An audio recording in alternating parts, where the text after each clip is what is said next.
That's a nice break. Imagine having the cue ball here. Clip the 9 on the right side.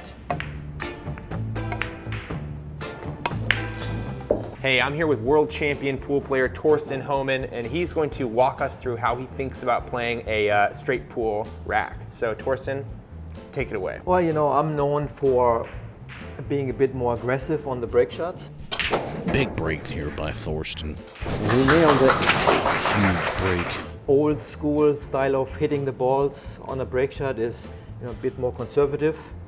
Making sure that you make the object ball, you don't scratch, and then you work through the rack, where I'm a bit more aggressive. You're swinging for the fences here. And you know, honestly, I don't know always what's going to happen to the cue ball, and but it's my educated guess. You know, over the years, I developed a sense of feel for which direction the cue ball is going after it blasts the rack open. So you're firing it into the rack, and you're saying, I think it's going to go here. I don't know for sure, but I think it'll sort of end up in this sort of area. You know, depending on, for example, in this case, I know the cue ball is running into the 5, making a full contact. Okay. So I'm going to hit it with follow, and it's not going to scratch here. The cue ball is not coming down here. I just know that, you know. Okay. But there's some break shots where I couldn't tell you 100% where the cue ball is going. It's just I go, you know, with my guts, what my guts tell me. Okay. The key is to make the object ball and to not scratch. And if you look at my history playing tournaments, you know, I have a pretty good track record. And all my high runs happen like that, where I try to play old school and, you know, be very conservative, make sure I make the object ball and not scratch, but I get stuck so many times, or I really have to work through the rack. But my way, it conserves energy. You know, it's confident. I usually have a wide open rack, and all I have to do is pick the balls and make sure I set up a new break shot.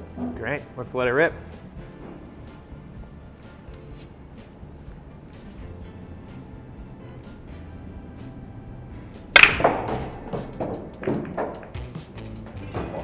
That's a nice break.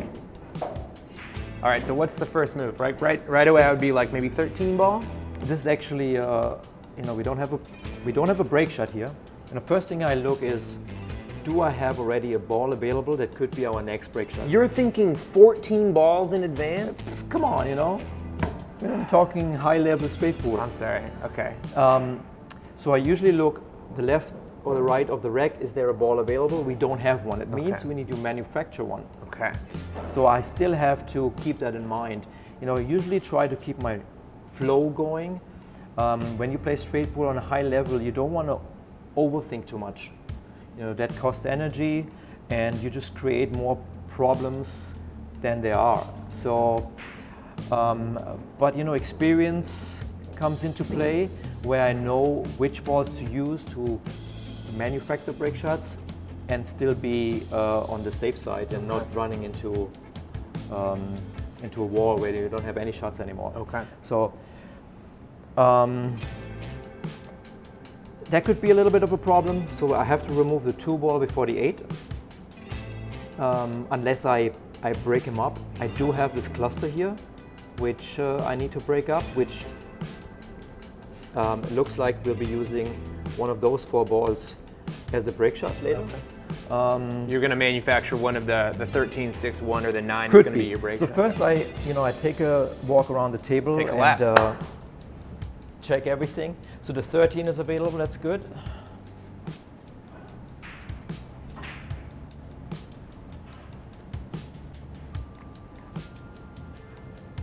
Okay, what I see here is, I think the 7 ball is available in the corner.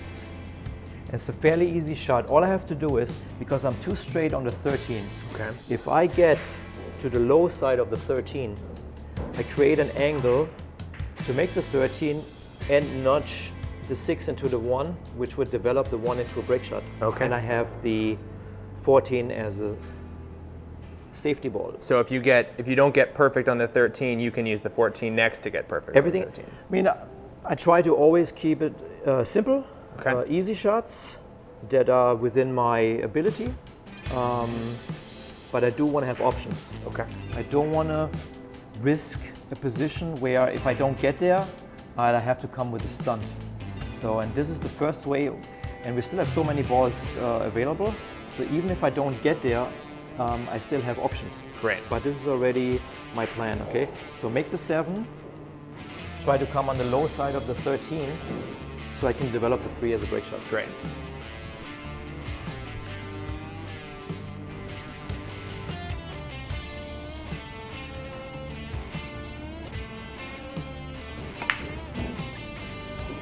I have the perfect angle to make the 13, let the cue ball naturally roll into the 6, and then now it's all speed control. You know?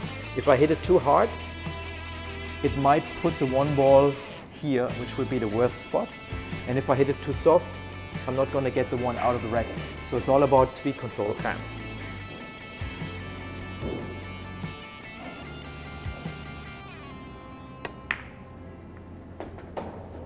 How'd you do? I think I did all right. The 1 is out. I just have to figure out a pattern to get rid of the 6 and the 9. Okay. You know? Ideally, I want to hit the 9 now, but I'm a little bit close to the cue ball. So I'm just going to go with the 14 and then try to tackle this problem here as quickly as possible. Okay. So this is pretty simple, you know, have the 5 on the side and the 3. We do have the 1 outside the rack, so now it's just trying to stay out of trouble with the cue ball. Okay.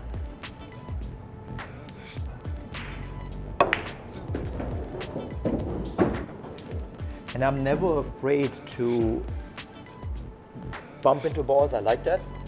You know, at the end it's a game, it's fun.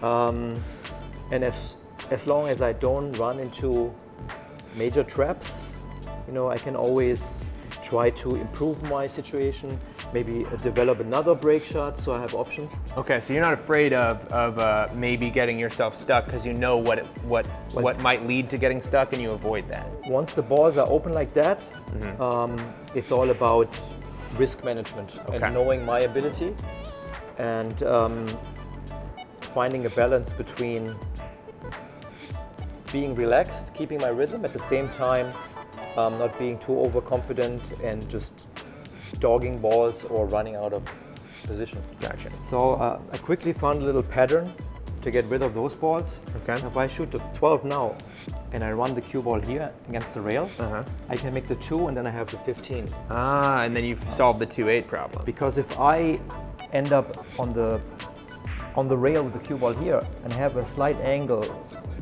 into the 2, I might end up having to pull the cue ball around or drawing the cue ball into the 8, and that could disturb what I have now. Okay. But if I leave the 15 and I get shape on the 2, I can just stop it and have the 15 as a continuation. Okay, because the 12 doesn't act like the 15. Well, the 12 is on the rail, it's always a bit tricky. Okay. And imagine having the cue ball here after shooting the 2. The 12 is a really difficult shot, but the 15 is wide open. Great, great.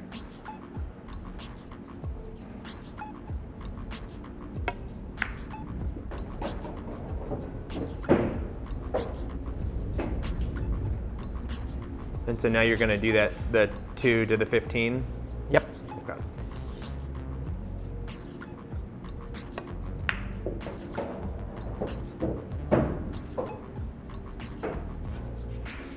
So now where are you trying to get after the 15? Actually, I'm still good, but I didn't want to be on the 15 with that much angle, which now kind of takes me into those balls. Okay.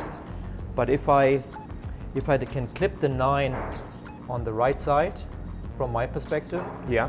then Here? on this side, You're gonna. Okay. then I should bring the cue ball out, and without disturbing the 1. You know, I want to Yeah. keep the 1 there, but keep it in that area. So your plan is to hit the 15, come straight up, clip the 9 a little bit, and then float over there? And then just take it from there. Okay.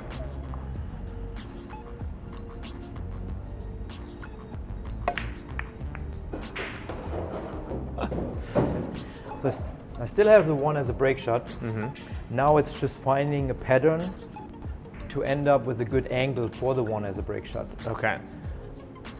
And in general, I like to play balls that are close to the rail, especially when you have balls here near the side pocket, on this or that side. I like to get rid of them as quickly as possible, because if you leave them to the end, that always is a problem. Now we have the 3 ball here, but in our case the 5 will give us a good way to play position for the 3. That's why I'm not worried about it. Otherwise I would try to remove it right away. Okay.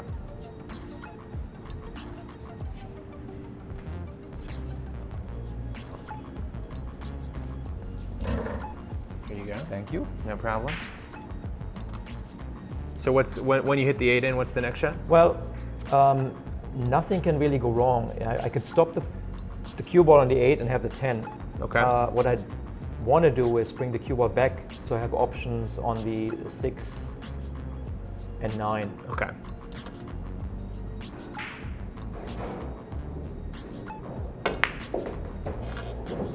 So at this point, I made up my final pattern. Is I want to shoot those 3 balls. Last? Yes. Okay. It's not really ideal, but when you play straight pool, I'm not really worried about having a perfect key ball. Key ball is the ball that I shoot last before setting up for the break shot. Okay. Ideally, my key ball would be here, and then I just play a stop shot and have my break shot, the 1 ball. Okay. But I don't have that available. So sometimes you just have to play with what you got, and in this case, I think I'm just going to leave the 5-3 at the end. Okay. And So you're going to get rid of the 6, 9, and 10. I have a big space for the 5. I can be straight, or I can be on this side, I can even be on that side to still get a shot on the 3, and then I just have to float up to the center of the table with the cue ball for a good break shot. Okay. So my job is now to find the pattern to play the 10, 9, 6, Okay. and then come up those 2.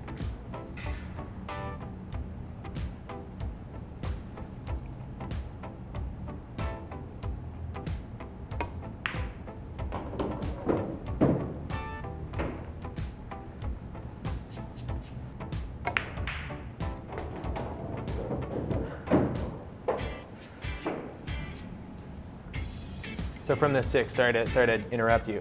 Where are you trying to get the 5 in?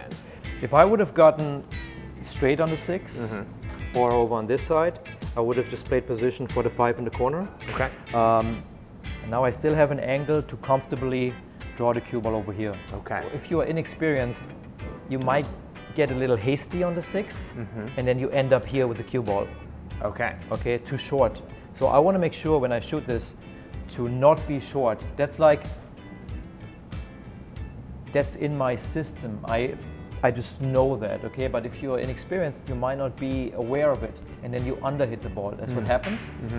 As an experienced straight pool player, I just feel that, so I know I have to at least draw the cue ball to here. If I come too long, it doesn't matter. I still have a good angle. Okay.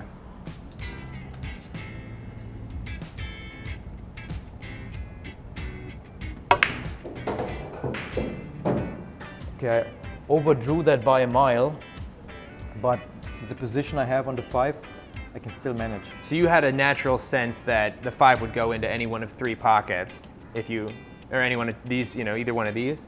Yeah, sometimes you just have to make sure, or you have to notice that if you're too short, like you are close to done, or you have to come with a trick shot. But if you're too long, you want to give yourself a chance.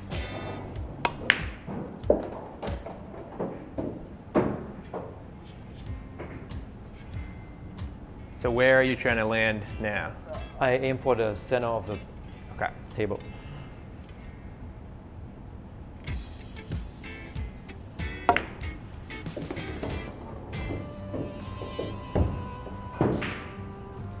All right, and now you're set up for another break shot. Wow. 100 ball run. Do you feel, like right now, do you have a sense of how many balls you could run if you really just knuckled down? 2 racks. 2 racks? Or 10. Anything in between. So you feel like you're hitting all the shots right, you're not like going too far, too long. Is this pretty typical, or do you find yourself less in control or more in control?